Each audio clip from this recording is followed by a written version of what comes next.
Julian Assange. Julian Assange, il est en grande difficulté. Audience à venir bientôt à la prison. C'est pas une audience importante.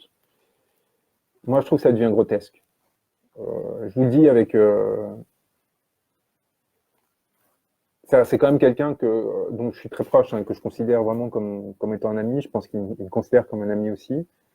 Ça fait quand même 5 ans maintenant qu'on se connaît, qu'on travaille ensemble, que ma vie a été déterminée par la sienne.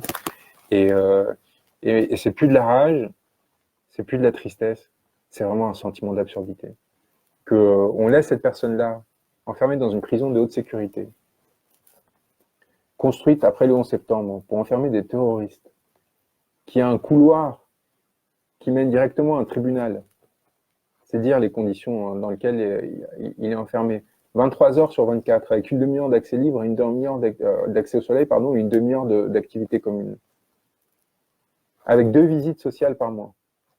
2 visites sociales par mois, 2 par Loire, en gros, par mois. Un accès à un seul avocat. On est tous en train, tous les avocats qui travaillent avec lui, on est obligé d'harceler la même personne à chaque fois pour avoir des informations à chaque fois qu'il va le rendre visite. Quelqu'un qu'on a arraché en 45 secondes d'un endroit où il était enfermé depuis 7 ans dans 20 mètres carrés. Tout ça, pourquoi? Pour avoir révélé des documents qui sont vrais et qui révèlent la commission de crimes contre l'humanité. Voilà. Cet être a été traité d'ennemi de la liberté par la presse mainstream après son arrestation le 11 avril, qui a cherché à justifier le pourquoi de son absence de soutien à cet individu, à cette personne en souffrance. Et moi, la raison de ma radicalité, de mon engagement dans les Gilets jaunes, elle vient de cette expérience auprès de Wikileaks. C'est ça qui m'a fait rompre avec cette classe sociale. C'est quand j'ai découvert la veulerie et la couardise d'individus qui n'avaient qu'une obsession, la distinction et la reproduction du même. Et lorsque j'ai découvert ça, et que je me suis vu en miroir, c'était insoutenable. Donc Julian a cette valeur, rien que celle-là. C'est de fonctionner comme révélateur et je pense que son destin et son parcours va peser longtemps sur les consciences de notre société. Et si je suis révolutionnaire, y compris à travers la forme élective, hein, pourquoi pas, allons-y, allons chercher la mairie de Paris s'il le faut, pour faire sauter derrière le système politique actuel. Mais derrière, c'est-à-dire pas en se présentant derrière, juste vraiment en provoquant une bascule réelle dans la foulée. Mais si je me suis inscrit dans cette veine-là, c'est tout simplement parce que j'ai découvert qu'à système constant, on ne pouvait pas sauver Julian Assange.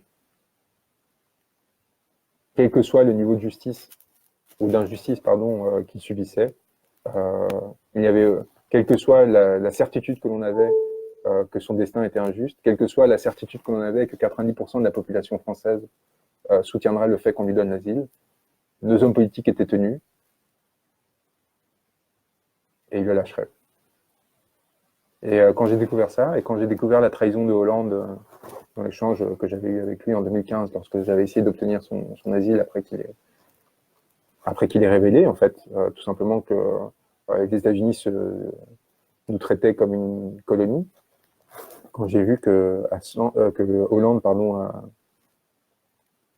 a juste abdiqué, ben, j'ai compris que j'y croirais plus. Alors, je me suis engagé en 2017 avec Mélenchon parce que c'était le seul à l'époque à le défendre et qui avait une chance d'arriver au pouvoir. Et je m'étais dit, bon, bah, allez.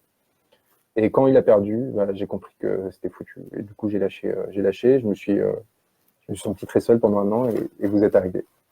Donc voilà, juste vous me demandez ce qui va se passer. Bah, il risque 175 ans de prison s'il se fait extrader. Donc on va se battre. On va se battre pour qu'il n'y aille pas. Alors, c'est pas moi qui m'en occupe parce que c'est procédure anglaise. Moi, je suis en soutien. Moi, je m'occupais de l'ONU, des questions internationales, etc.